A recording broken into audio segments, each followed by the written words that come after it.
ನೋಡಿ ಫ್ರೆಂಡ್ಸ್, ಇವತ್ತು ಮನೆಯಲ್ಲಿ 1 ಕಪ್ ಜೋಳದ ಹಿಟ್ಟಿದ್ದರೆ ಸುಲಭವಾಗಿ ಚಕ್ಕಲಿ ಮಾಡ್ಬೋದು.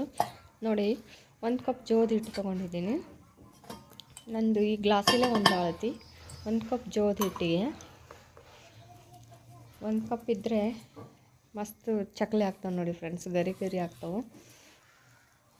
ಒಂದು ಸರಿ ಮಾಡಿ ನೋಡಿ ಫ್ರೆಂಡ್ಸ್, ಟ್ರೈ ಮಾಡಿ. ಅದಕ್ಕೆ ಅಜ್ವಾನ ಹಾಕ್ತಿದ್ದೀನಿ. ಆಮೇಲೆ ಕರಿ ಎಳ್ಳು ಹಾಕ್ತಿದ್ದೀನಿ. ನಂತರ ಕರಿ ಎಳ್ಳು, ಮನೇಲಿ ಬಿಳಿ ಎಳ್ಳಿದ್ರು ಬಿಳಿ ಎಳ್ಳು ಹಾಕಿ, ಕರಿ ಎಳ್ಳಿದ್ರು ಕರಿ ಎಳ್ಳು ಹಾಕಿ. ಕರಿ ಎಳ್ಳು ನಂತರ ಚಕ್ಕಲಿ ನಾವು ಏನು ಹಾಕ್ತೀವಿ ಎಲ್ಲನೂ ಸೇಮ್. ರುಚಿಗೆ ತಕ್ಕಷ್ಟು ಉಪ್ಪು ಫ್ರೆಂಡ್ಸ್, ರುಚಿಗೆ ತಕ್ಕಷ್ಟು ಉಪ್ಪು. ನಂತರ ಖಾರ ನಮಗೆಷ್ಟು ರುಚಿಗೆ ತಕ್ಕಷ್ಟು ಖಾರ. ನೋಡಿ ಫ್ರೆಂಡ್ಸ್, ಖಾರ ಹಾಕ್ತಾಯಿದ್ದೀನಿ. ಸೇಮ್ ನಾವು ಚಕ್ಕಲಿ ಮಾಡ್ತೀವಲ್ಲ ಅದೇ ಥರ, ಆದರೆ ನಾವು ಅಕ್ಕಿ ಹಿಟ್ಟು ಪುಟಾಣಿ ಹಿಟ್ಟು ಹಾಕ್ತೀವಿ. ಇದಕ್ಕೆ ಬರೀ ಜೋಳದ ಹಿಟ್ಟು ಅಷ್ಟೇ, ಇದಕ್ಕೇನು ಸೇರಿಸೋಂಗಿಲ್ಲ. ನೋಡಿ ಈಗ ಖಾರ ಹಾಕಿದೆ. ನೆಕ್ಸ್ಟು ನಾನು ತುಪ್ಪ ಹಾಕ್ತಿದ್ದೀನಿ. ಎಣ್ಣೆ ಕಾಯಿಸ್ಕೊಂಡಾರ ಹಾಕ್ಕೋಬೋದು, ನೀವು ತುಪ್ಪನಾರು ಹಾಕ್ಬೋದು. ನಾನು ತುಪ್ಪ ಹಾಕ್ತಿದ್ದೀನಿ. ನೀವು ಮನೆಯಲ್ಲಿ ತುಪ್ಪ ಇಲ್ಲಾಂದರೆ ಎಣ್ಣೆ ಕಾಯಿಸ್ಕೊಂಡು ಹಾಕ್ಕೋಬೋದು.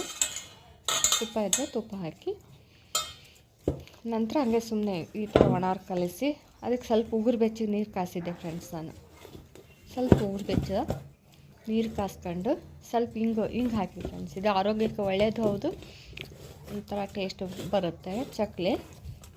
ಮಾಡಿ ನೋಡಿ ಫ್ರೆಂಡ್ಸ್. ನೋಡಿ ಈ ಥರ ಕಲಿಸ್ಕೊಂಡು ನಾನು ಅದೇ ಉಗುರು ಬೆಚ್ಚಗೆ ನೀರು ಕಾಯಿಸ್ಕೊಂಡಿದ್ನಲ್ಲ ಅದನ್ನ ಹಾಕಿ ಈಗ ನಾದ್ತಿದ್ದೀನಿ. ನೋಡಿ ಫುಲ್ಲು ಭಾಳ ಈಸಿ ಇದೆ ಫ್ರೆಂಡ್ಸ್ ಇದು ಮಾಡಿದರೆ. ನೋಡಿ ಈ ಥರ ನಾದ್ಕೊಂಡು ಲಾಸ್ಟ್ ನಾನು ಕೈಯಲ್ಲಿ ಹಿಡ್ಕೊಂಡು ಮಾಡ್ತೀನಿ. ಮೊಬೈಲು ಸ್ವಲ್ಪ ಇದಾಗ್ತೈತಿ ಫ್ರೆಂಡ್ಸ್, ಸ್ಟ್ಯಾಂಡ್ ಇಲ್ಲ ನಾನು, ಅದಕ್ಕೆ ಕೈಯಲ್ಲಿ ಹಿಡ್ಕೊಂಡೆ ಮಾಡ್ತೀನಿ. ನೋಡಿ ಫ್ರೆಂಡ್ಸ್ ಈ ಥರ ಆಯ್ತು. ನಾದಿದ್ರೆ ಉಗುರು ಬೆಚ್ಚಗೆ ನೀರು ಹಾಕಿ ನಾದಿ ಚೆನ್ನಾಗಿ ಬರುತ್ತೆ. ನಂತರ ನೋಡಿ ಫ್ರೆಂಡ್ಸ್, ಅದಕ್ಕೆ ಕೈಯಲ್ಲಿ ಹಿಡ್ಕೊಂಡು ಮಾಡ್ತೀನಲ್ಲ ಫೋನು, ಅದಕ್ಕೆ ಚಕ್ಕಲಿ ಹೊತ್ಕೊಂಡೆ. ನೋಡಿ ಫ್ರೆಂಡ್ಸ್, ಈಗ ನೋಡಿ ಎರಡೇ ಹಾಕಿ ನೋಡಿ ಫಸ್ಟು. ನೋಡಿ ಚೆನ್ನಾಗಿ ಬರ್ತವೆ, ಭಾರಿ ಮಸ್ತಾಗಿದ್ದು ಫ್ರೆಂಡ್ಸ್. ನನ್ನ ಮಕ್ಕಳೆಲ್ಲ ಇಷ್ಟಪಟ್ಟರು. ನೋಡಿ ಈ ಥರ ಚಕ್ಕಲಿ ಹೊತ್ಕೊಂಡು ನೋಡಿ ಒಬ್ಬಿ ಹಿಂಗೆ ಕರೆದಿದ್ದೀನಿ.